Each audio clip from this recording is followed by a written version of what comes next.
আমি মাকুম অঞ্চলত মানে মাকুমৰ যি মিলনৰ পুণ্যভূমি বুলি কোৱা হয়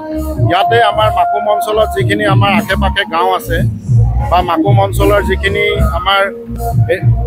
এৰিয়া আছে তাৰ মাজত আমি যাতে গাঁৱৰ পৰা ইয়াতে যিহেতু আমাৰ গোটেই গাঁৱৰ লগতে আমাৰ মাকুম নগৰৰ যিখিনি আমাৰ মানুহ আছে সকলোৱে আমি ইয়াতে মিলন হওঁ। তো গতিকে এই আজি মিলনৰ পুণ্যভূমি আজি য'ত উপস্থিত আছোঁ ইয়াতে আমাৰ মাকুমৰ যি কেন্দ্ৰীয় ৰঙালী বিহু আৰম্ভ হয় ইয়াতে আমি সকলোকে লগ পাওঁ ইয়াতে আমাৰ ভাৱৰ আদান প্ৰদান হয়। গতিকে আজি এই স্থানৰ পৰাই আমি এটা ৰেলী উলিয়াব বিচাৰিছোঁ সাংস্কৃতিক শোভাযাত্ৰা যাক সমন্বয় সাংস্কৃতিক শোভাযাত্ৰা নামেৰে আমি আৰম্ভ কৰিব বিচাৰিছোঁ যাতে আমি এই সাংস্কৃতিক শোভাযাত্ৰাৰ যোগেদি এই ৰঙালী বিহুৰ উৎসৱমুখৰ পৰিৱেশৰ মাজত যাতে আমি এটা বাৰ্তা প্ৰেৰণ কৰিব পাৰোঁ আমাৰ যাতে সমন্বয়ৰ যি বাৰ্তা আমি যাতে এই মিলা প্ৰীতি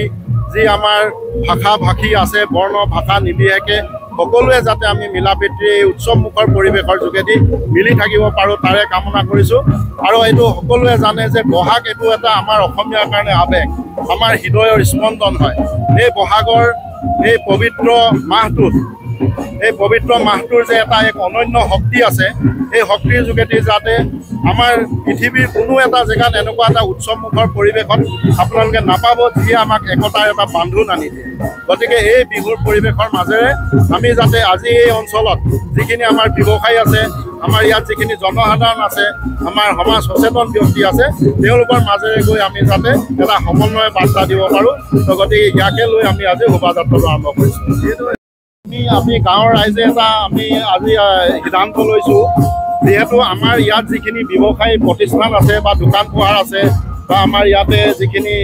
ৰাস্তা পদূলি ৰাইজ আছে তেওঁলোকৰ মাজত আমি আমাৰ যিটো অসমীয়াৰ পৰম্পৰাগত যিটো পিঠা পনা যিটো আমাৰ গাঁৱৰ মহিলাসকলে আমাৰ মাসকলে আমাৰ আইতাসকলে বনাই পেলাই সেই পিঠা বিহুত যিটো দেখুৱায় সেই পিঠা পনা আমি তেওঁলোকৰ মাজত বিতৰণ কৰি